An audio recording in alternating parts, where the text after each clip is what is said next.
Hello students. तो आज हम आपके लिए क्लास 12th की वीडियो लेके आए हैं आपके बार बार कहने पर। और ये क्लास 12th का एक रिवीजन सीरीज चलेगा जो कि लगभग 15 से 20 दिनों तक चलेगा। और इसमें मैं मेन टॉपिक उठा के दोनों बुक के मेन क्वेश्चंस लेके और उनको आपके साथ डिस्कस करूँगा।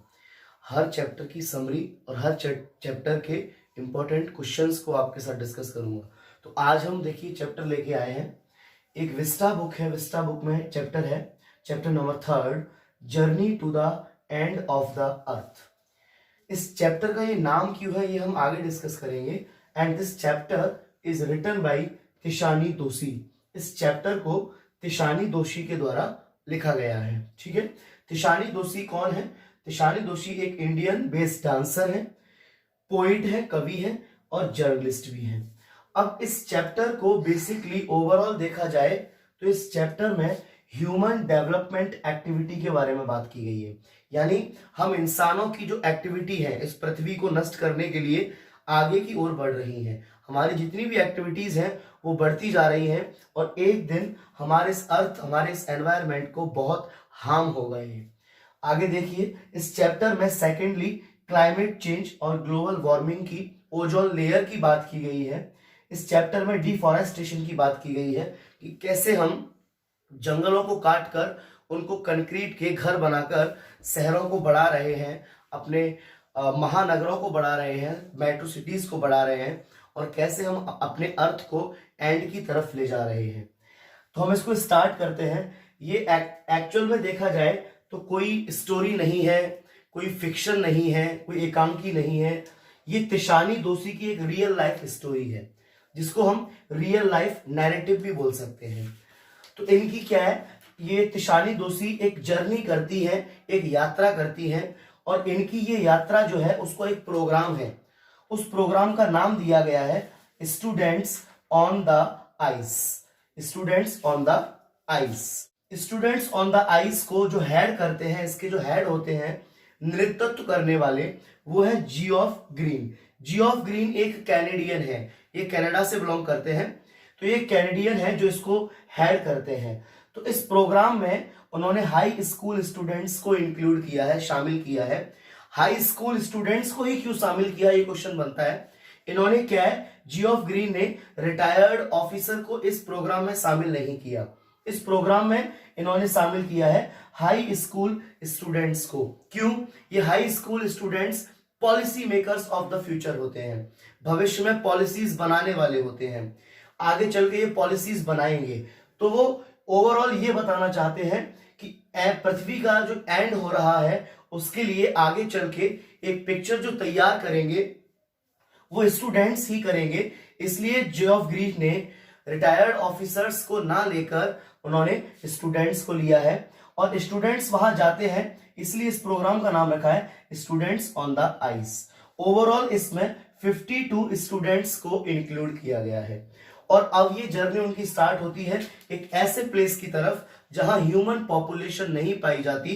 वो प्लेस है अंटार्कटिका। कौन सा प्लेस? अंटार्कटिका, जहां वो उसको बोल रहे हैं कि ये पृथ्वी की जर्नी कहां है, to the end of the earth. यानी इस प्लेस को बोला गया है कि पृथ्वी का एक छोर। तो इस टाइटल के दो मीनिंग निकलते हैं। एक मीनिंग तो ये निकलता है कि हमारी ह्यूमन डेवलपमेंट एक्टिविटीज की वजह से हम जो ये अर्थ जो है, earth comes to an end, कि ये पृथ्वी एक एंड की तरफ जा रही है। और एक टाइटल का मीनिंग ये निकलता है कि इनकी जो जर्नी थी वो एक ऐसे प्लेस पर थी जो कि हमारी अर्थ का एंड माना जाता है। तो इसके दो मीनिंग निकलते हैं।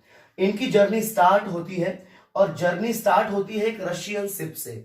रशियन शिप का नाम होता है अकादमिक शोकाल्स्की। यहां से इनकी जर्नी स्टार्ट होती है और ये अपनी पूरी जर्नी में एटलीस्ट कम से कम 9 टाइम जोन्स को क्रॉस करती है। और ये 9 time zones by bus, by car, by ship, by aeroplane, इन सब से ट्रेवल करती है। और इनकी जो यात्रा होती है वो 100 आवर्स की होती है, 100 घंटे की होती है। और इस यात्रा को कवर करने के बाद ये बहुत थक जाती हैं, बहुत टायर्ड हो जाती हैं। और टायर्ड होने के बाद जब ये वहां पहुंचती हैं, जैसे ही वहां ये लैंड करती है, वहां पृथ्वी पर अपना पैर जमाती है, वैसे ही इनको रिलीफ महसूस होता है। तो इनकी फर्स्ट फीलिंग क्या आती है? फर्स्ट इमोशन क्या आता है? रिलीफ। इनकी पहली भावना रिलीफ होती है, बड़ा आराम महसूस होता है। कब? After travelling 100 hours of journey.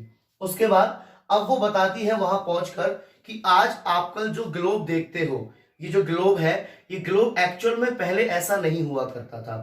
पहले गोंडवाना लैंड और ल्यूरेशिया हुआ करता था, और जैसे कि गोंडवाना लैंड में आजकल इंडिया वगैरह और ल्यूरेशिया में जैसे यूरोप कंट्रीज, तो ये जो गोंडवाना लैंड है धीरे धीरे लैंड मासेस की वजह से बढ़ता गया और गोंडवाना लैंड अलग अलग कंट्रीज में डिवाइड हो गया है।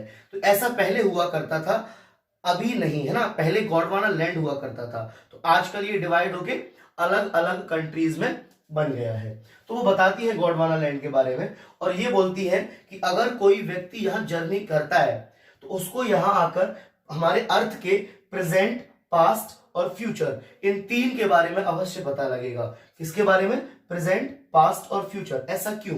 कि यहाँ आके आपको पता लगेगा, जब आप आइस ग्लेशियर्स देखोगे कि वो स्लाइड हो रहे हैं, है ना, आइस कैप्स को देखोगे, बर्फ नीचे आ रही है, मेल्ट हो रही है, तो यहाँ आके आपको पता लगेगा कि हमारी कंट्रीज में ये हार्मफुल जो गैसेस हैं, जैसे जैसे फॉसिल फ्यूल्स होते हैं, जीवाश्म ईंधन, जब उनको जलाया जाता है तो उनकी जो हार्मफुल गैसेस है वो CO2, वो जब ऊपर जाती है, और जब ये डिफॉरेस्टेशन हो रहा है, पेड़ कट रहे हैं, तो CO2 का लेवल बढ़ रहा है, और CO2 का लेवल बढ़ रहा है इस वजह से जो ओजोन लेयर है उसमें हार्म हो रहा है, और ओजोन लेयर में हार्म हो रहा है तो उसकी वजह से ये ग्लोबल वार्मिंग, CO2 की बढ़ने की वजह से ग्लोबल वार्मिंग हो रही है, और ग्लोबल वार्मिंग की प्रॉब्लम की वजह से, और यहाँ क्या क्या है ये सब बताया है इन्होंने ये भी बताया कि यहाँ लैक ऑफ बायोडाइवर्सिटी है, जैव विविधता की कमी है, यहाँ का इकोसिस्टम बहुत ही छोटा है, इकोसिस्टम बहुत ही कम है। और उन्होंने मतलब ओवरऑल ये बताया है कि यहाँ आकर आप, जैसे कि इससे पता लगता है कि हमारा पास्ट कैसा होगा, जब आइस वहां से जो बर्फ की वो लेयर्स बनी हुई है, जब वो वहां से मेल्ट करती है, इसका मतलब हम अपने अर्थ को, एनवायरनमेंट को हार्म कर रहे हैं, CO2 का लेवल बढ़ रहा है। तो ये हमारा पास्ट था। उस पास्ट को आगे फ्यूचर में भी ले जाती है कि आने वाला फ्यूचर कैसा होगा, आने वाली जनरेशन कैसी होगी, क्योंकि हमारी पृथ्वी का एंड जल्द ही हो जाएगा। इस चैप्टर को पढ़ के आप अपने एग्जाम के बारे में बिल्कुल ही भूल जाएंगे, आपको टेंशन हो जाएगी पृथ्वी की, कि पृथ्वी का आगे चल के क्या होगा। अब इसमें global warming, lack of biodiversity, small ecosystem, इन सब के बारे में बताया गया है। और आगे जाके क्या होता है, जब इनकी यात्रा होती है तो इनका शिप टकरा जाता है पेनिनसुला और टैडपूल आइलैंड से। तो उसके बाद इनके जो कैप्टन होते हैं वो कैप्टन कहते हैं कि अब हमारी आगे की जर्नी हम वॉक करते हुए जाएंगे, है ना। इसीलिए इसमें एक टाइटल भी आया है, वॉक ऑन द ओशियन। फिर आगे चल के ये आइस पर वॉक करते हुए जाते हैं, जहां 3 मीटर की आइस लेयर होती है, और उसके नीचे जो है एक 18 मीटर तक नीचे उसमें पानी है। तो वहां ये ओवरऑल देखती है, और वहां आप जाकर, यहाँ कार्बन रिकॉर्ड भी होता है आइस लेयर में, कार्बन रिकॉर्ड, उससे आप पृथ्वी के प्रेजेंट, पास्ट और फ्यूचर को पता कर सकते हैं। तो ओवरऑल वहां जाकर उन्होंने ये चिंता जताई कि आने वाली जनरेशन कैसे होगी। और जियोफ ग्रीन भी इस चैप्टर के थ्रू ये बताना चाहते हैं स्टूडेंट्स को, जो कि पॉलिसी मेकर्स हैं, कि कहीं ना कहीं हम अपने ह्यूमन एक्टिविटी से इस एनवायरनमेंट को नुकसान पहुंचा रहे हैं। इसलिए उन स्टूडेंट्स को एक पिक्चर दिखाना चाहते हैं कि ये देखिए, आप यहाँ लाइव आके देखिए, फेस टू फेस देखिए। इसीलिए इस प्रोग्राम को बनाया गया, और वहां जाकर वो बच्चों को ये दिखाना चाह रहे हैं कि आगे चल के आप पॉलिसीज बनाएं, आप ज्यादा से ज्यादा एनवायरनमेंट को देखें, पेड़ लगाएं। इससे आपको एक सीख और मिलती है कि ज्यादा से ज्यादा पेड़ लगाइए। और इस चैप्टर से वो ये भी बताते हैं कि इन चीजों को हम किताब में पढ़कर या कहीं सुनकर, टीवी में देखकर नहीं सीख सकते। इसके लिए एक life to life, face to face experience बहुत जरूरी है। इसीलिए इस चैप्टर का नाम रखा गया है journey to the end of the earth. अब इस चैप्टर में ज्यादा इंपॉर्टेंट क्वेश्चन तो नहीं, लगभग मैंने MP बोर्ड के हिसाब से और CBSE बोर्ड के हिसाब से 4 से 5 इंपॉर्टेंट क्वेश्चन, बहुत इंपॉर्टेंट क्वेश्चन निकाले हैं। उन 4 से 5 इंपॉर्टेंट क्वेश्चन को मैं आपके साथ अगली वीडियो में शेयर करूंगा। धन्यवाद।